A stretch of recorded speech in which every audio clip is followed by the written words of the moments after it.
ఒక మంచి స్థానం సాధించాలంటే చాలా కష్టమైన పరిస్థితి ఉంది. అది గమనించుకోండి. ఈ సెల్ ఫోన్ మనకు ఒక కత్తి లాంటిది. కంప్యూటర్ కావచ్చు, సెల్ ఫోన్ కావచ్చు, ఇంకేదన్నా ఇది కత్తి. దీంతో మీరు మీ గొంతు కోసుకుంటారా, మీ ఇంట్లో కూరగాయలు కోసుకుంటారా, ఒకరిని చంపుతారా, మీ రక్షణకు వాడుకుంటారా, అది మీ చేతిలో ఉంది. మేము ఎదిగి వచ్చిన క్రమము ఇక్కడ ఉన్న జనరేషన్ అంతా ఒక 20 ఏళ్ల క్రితం మా చేతిలో ఇవి లేవు. మన కులంలో మన పేరెంట్స్ ఏమనేది తెలుసా? అప్పుడు చదివి ఏం బాగుపడతారా, ఏం చేస్తారా చదివి, ఓ మస్తు చదివింది, చదివి ఏమైనా ఉద్యోగాలు చేసేస్తుందా అనే పరిస్థితి నుంచి వచ్చింది.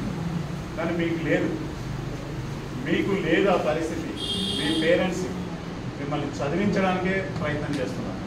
వాళ్ళు ఎంత కష్టపడ్డా సరే, వాళ్ళు బట్టల దుకాణంలో పని చేసినా, ఆటోలు నడిపినా, ఇంకో పని చేసినా మా పిల్లల్ని మంచిగా చదివించాలి. జనరేషన్లో మీరు ఉన్నారు. ఆ జనరేషన్ ఒక నీకు మంచి కోరుకుంటే ఇటువంటి ప్రమాదాలు మనకు వస్తున్నాయి.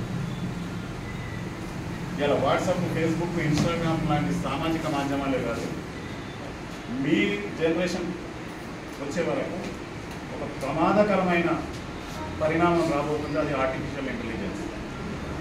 దాంతో ఎంత మంచిగా ఉందో అంత చెడు ఉంది.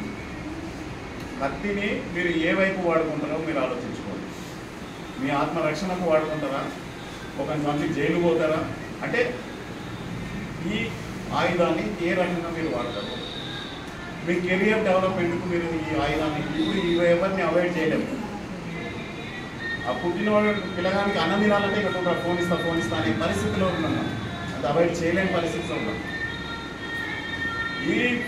దీన్ని ఆయుధంగా వాడాలి, దీన్ని సమాచార సాయుధంగా వాడాలి, దీన్ని సమాచార సాధనంగా వాడాలి. మీ కెరియర్కు ఉపయోగపడాలి, అంతే తప్ప మనల్ని నాశనం చేసే వస్తువు కావద్దు. ఎంతవరకు మీరు ఎంచుకున్న మార్గం ఉండొచ్చు, ఆర్ట్స్ కావచ్చు, సైన్స్ కావచ్చు, ఎనీ మీ కెరియర్కు ఉపయోగపడే ఏ సబ్జెక్ట్ అయినా సరే దాంట్లో సముద్రం లాంటి సమాచారం ఉంది, మన అరచేతిలో ఉండదు. దానికి వినియోగించండి మీరు, అంతే తప్ప ఇతరత్ర చెడు వ్యసనాల వైపు వెళ్ళే పరిస్థితి వైపు తీసుకెళ్ళకండి. అది గంట సేపు చూస్తే మనల్ని అటువైపే అది తీసుకెళ్తుంది. ఇక ఇది పక్కన పెట్టి పుస్తకాన్ని చేతిలో పెట్టే వాళ్ళు ఎవరైనా ఉన్నారంటే మీ భవిష్యత్తు బ్రహ్మాండంగా ఉంటుంది. పుస్తకాన్ని చేతిలో రాయడం అనేది నేర్చుకుంటే, చదివింది రాయగలిగితే, చదివింది మనం అర్థం చేసుకున్నది రాయగలిగితే, అది పేపర్ మీద పెట్టగలిగితే ఏ స్టూడెంట్ అయినా ఏ స్థాయిలో అయినా రాణించగలుగుతాం. అది ఒక్కటి దృష్టిలో పెట్టుకోండి. వంజరి కులంలో చదువుకున్న వాళ్ళ సంఖ్య క్రమక్రమంగా పెరుగుతుంది, కానీ మీ పేరెంట్స్కి ఆ పరిస్థితి లేకుండా ఇప్పుడు మీ అంత ఏజ్ రాగానే పెళ్లి చేసే పరిస్థితి. అది మన అక్క కావచ్చు, చెల్లె కావచ్చు, లేకపోతే ఇంకోరనే కావచ్చు. 16 ఏళ్ళు 15 ఏళ్ళు దాటిందంటే వాళ్ళు పెళ్లి వైపు చూసి పెళ్లి సంబంధాలే చూసారు తప్ప వాళ్ళని చదివియాలి. మనం అనుకున్న రిజర్వేషన్ BCD ఉమెన్ కోటాలో వంజరి కులస్తుల వాటా మనం వాడుకోలేకపోతున్నాం. మిగతా రిజర్వేషన్ సంగతి ఇప్పుడు మనం పెద్ద సబ్జెక్ట్. BCD ఉమెన్ కోటాలో మనకు ఎడ్యుకేషన్ కోటాలో వచ్చే సీట్లు, గవర్నమెంట్ జాబ్లో వచ్చే సీట్లు 2-3 కులాలే వాడుకుంటాం. మన పిల్లలు, మన ఆడపిల్లలు రాలేకపోతుంది.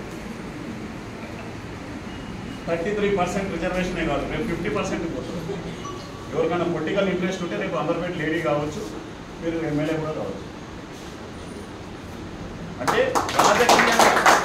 రాజకీయంగా అవకాశాలు కూడా వచ్చే అవకాశాలు ఉంది. రాజకీయంగా, సామాజికంగా, ఆర్థికంగా, రాజకీయంగా మీరు ఎదగాలంటే BCD ఉమెన్ కోటా 100% మనకు వచ్చే వాటా మీరు వాడుకుంటే చాలు. ఆ రకంగా ఆడపిల్లల్ని మీరు చదివించండి, ఎదగనియండి. వాళ్ళకి లక్షలు పోసి పెళ్ళిళ్ళు చేసి ఒకరితో ఒకటి పోటీ పడి మందు పెట్టి దావతులు పెట్టి ఇవి చేయకండి. మన సొసైటీని ఎటువైపు తీసుకెళ్లాలంటే ఆడపిల్లల్ని చదివియాలి. ఆడపిల్ల చదువుకుందంటే ఆ కుటుంబం మొత్తం బాగుపడుతుంది, 3 తరాలు బాగుపడుతుంది. విద్యావంతులైన మహిళ కనుక ఇంట్లో ఉంటే 3 తరాలు బాగుపడుతుంది. ఆ తర్వాత జనరేషన్, ఆ సమాజం అట్నే బాగుపడుతుంది. ఇక మగపిల్లల గురించి మీకు చాలా తొందరగా, ఎందుకంటే మేము కూడా ఆ స్టేజ్ నుంచి వచ్చినాం. నేను 6 సంవత్సరాలు భువనగిరి లైఫ్లో బెస్ట్ రీడర్గా సెలెక్ట్ అయినా. కానీ నా డిగ్రీ చదివి నేను జాబ్ వచ్చిన తర్వాత పదేమైనా క్లబ్లో కూర్చొని తాగడానికి అలవాటు పడ్డాను. ఎందుకంటే ఆ ఫ్రెండ్ సర్కిల్ అట్లా తీసుకెళ్ళింది, నా సర్కిల్ అట్లా తీసుకెళ్ళింది. నాకు తెలుస్తుంది అది తప్పని, నేను చేసేది తప్పు అని తెలిసినా తప్పించుకోలేని పరిస్థితి పోయింది. ఇప్పటికైనా సరే 4 రోజులు కలిసి మనం ఏం చేస్తాం, జాయింగ్